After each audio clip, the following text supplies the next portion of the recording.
ಇಲ್ಲದೇ ಇರೋ ಕಾರಣ ಈ ಸೀರಿಯಲ್ ನೋಡೋಕ್ಕೆ ನನಗೆ ದಾರಿ ಮಾಡಿಕೊಟ್ಟಿದ್ದಾರೆ ಅಷ್ಟೇ.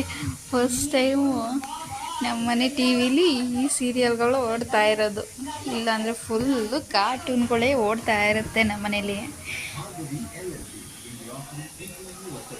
ನನ್ನ ಟೈಮ್ ಪಾಸ್ಗೋಸ್ಕರ ನಾನೇನು ಮಾಡ್ತೀನಿ ಅಂದರೆ, ನನಗೆ ಬೆಸ್ಟ್ ಫ್ರೆಂಡ್ ಅಂದರೆ ಇದೇನೆ. ಇದು ನನ್ನ ಟೈಮ್ ಪಾಸ್ಗೆ ನಾನು ಕಲ್ತಿದ್ದೀನಿ. ನಮ್ಮ ಅಮ್ಮಂಗೆ ಅಂತ ಈ ಬ್ಲೌಸ್ ಸ್ಟಿಚ್ ಮಾಡ್ತಿದ್ದೀನಿ. ಇನ್ನೂ ಕಂಪ್ಲೀಟ್ ಆಗಿಲ್ಲ.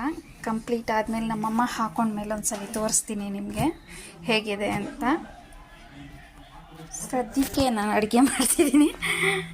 ಅಡುಗೆ ಮಾಡಿ ತಿಂದ್ಬಿಟ್ಟು ಮನೆಗೋದಷ್ಟೇ ನಮ್ಮ ಕೆಲಸ. ಇವಾಗ ನನ್ನ ಮಗಳು ಇಲ್ಲದೆ ಇರೋದಕ್ಕೆ ಫುಲ್ಲು ಬೋರ್ ಆಗ್ತಿದೆ ನನಗೆ. ಏನು ಮಾಡೋದು ಅಂತಲೇ ಗೊತ್ತಾಗ್ತಿಲ್ಲ. ಕೆಲಸ ಮಾಡೋಕ್ಕೂ ಮೂಡಿಲ್ಲ, ಟಿ ವಿ ನೋಡೋಕ್ಕೂ ಮೂಡಿಲ್ಲ. ಸೊ ಬೋರ್ ಆಗ್ತಿದೆ. ಅದಕ್ಕೆ ಒಂದ್ಸಲ ನಿಮಗೆ ನನ್ನ ಬಗ್ಗೆ ಹೇಳೋಣ ಅಂದ್ಕೊಂಡು ಹೇಳ್ತಾಯಿದ್ದೀನಿ.